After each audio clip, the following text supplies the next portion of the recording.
안녕하세요. 정말 끈질긴 암과의 싸움, 그 판도를 완전히 바꿔놓을지도 모를 획기적인 연구가 있습니다.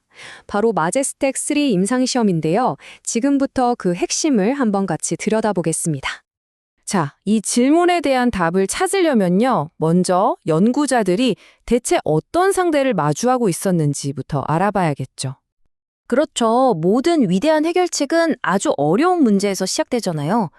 이 연구가 왜 필요했는지, 그 출발점이 된 다발성 골수종이라는 암에 대해 먼저 알아보겠습니다. 네, 바로 이 다발성 골수종이 그 어려운 문제입니다. 아니, 근데 이 암이 왜 그렇게 까다롭냐 하면요.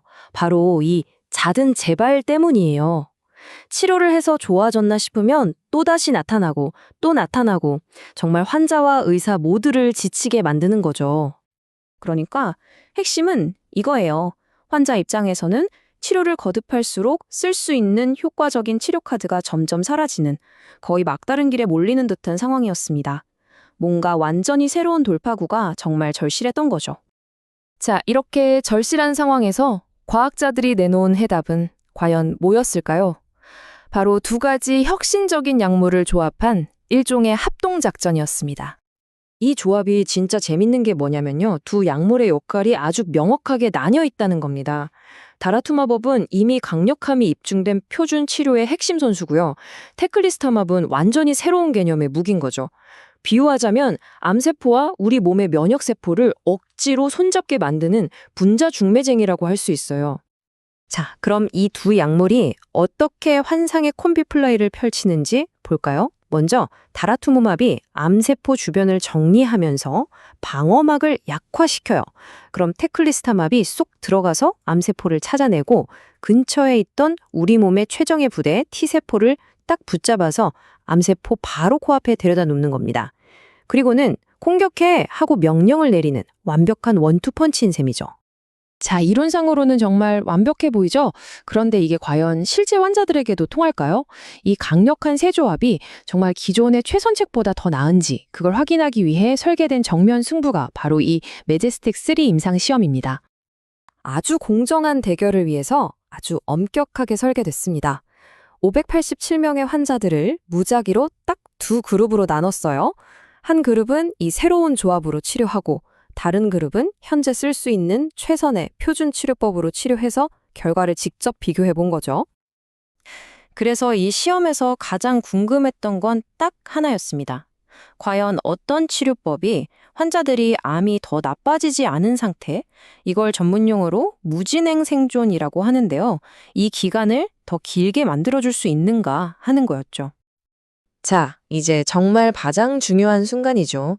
이 세 개의 대결. 그 결과는 과연 어땠을까요? 여러분도 한번 생각해 보세요. 과연 이 새로운 치료법이 그 엄청난 기대를 뛰어넘었을까요?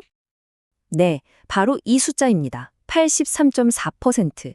이게 뭘 의미하냐면요. 새로운 치료를 받은 환자들 중에 무려 83.4%가 3년이 지난 시점에도 암이 더 이상 나빠지지 않고 생존했다는 뜻입니다. 정말 엄청난 결과죠. 이 차트를 보시면 그냥 한눈에 들어오죠.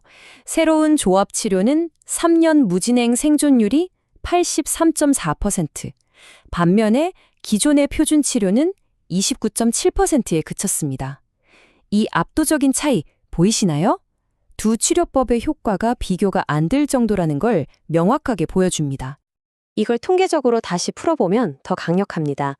새로운 치료법을 썼을 때 병이 더 악화되거나 혹은 사망에 이를 위험이 기존 치료법에 비해 무려 83%나 줄어들었다는 뜻이거든요. 이건 정말 게임 체인저 수준의 결과입니다. 근데 이게 끝이 아니에요. 단순히 병의 진행을 막은 게 아니었습니다.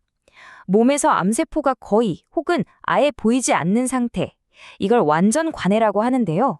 이 완전 관해에 도달한 환자 비율이 새로운 치료법에서는 81.8%, 표준 치료에서는 32.1%였어요. 훨씬 더 깊고 훨씬 더 완벽하게 암을 제압했다는 거죠. 하지만 여러분, 이렇게 강력한 효과 뒤에는 우리가 꼭 짚고 넘어가야 할 부분이 있죠. 바로 안전성, 즉 부작용 문제입니다. 효과가 아무리 좋아도 감당할 수 없는 부작용이 있다면 소용이 없으니까요. 표를 보시면 아시겠지만 솔직히 말해서 새로운 조합 치료군에서 심각한 부작용이나 감염 발생률이 표준 치료군보다 조금 더 높게 나왔습니다. 효과가 강력한 만큼 우리 몸의 면역계를 더 강하게 자극하기 때문이겠죠. 그만큼 안전 관리가 중요하다는 뜻이기도 합니다. 특히 이런 면역 치료에서 흔히 나타나는 부작용이 바로 사이토카인 방출 증후군, 줄여서 CRS인데요. 60%가 넘는 환자에게서 발생해서 수치만 보면 좀 걱정될 수 있어요. 하지만 여기서 중요한 건 뭐냐면 발생한 모든 사례가 심각하지 않은 경증이었고 평균 이틀 만에 모두 괜찮아졌다는 겁니다. 즉, 꽤 흔하게 나타나지만 충분히 예측하고 관리할 수 있는 수준의 부작용이었다는 거죠. 자, 그렇다면 이 놀라운 결과가 그냥 하나의 임상시험 성공했다, 여기서 끝나는 이야기일까요? 절대 아니죠. 이 발견이 암 치료의 미래에 던지는 메시지는 훨씬 더 큽니다.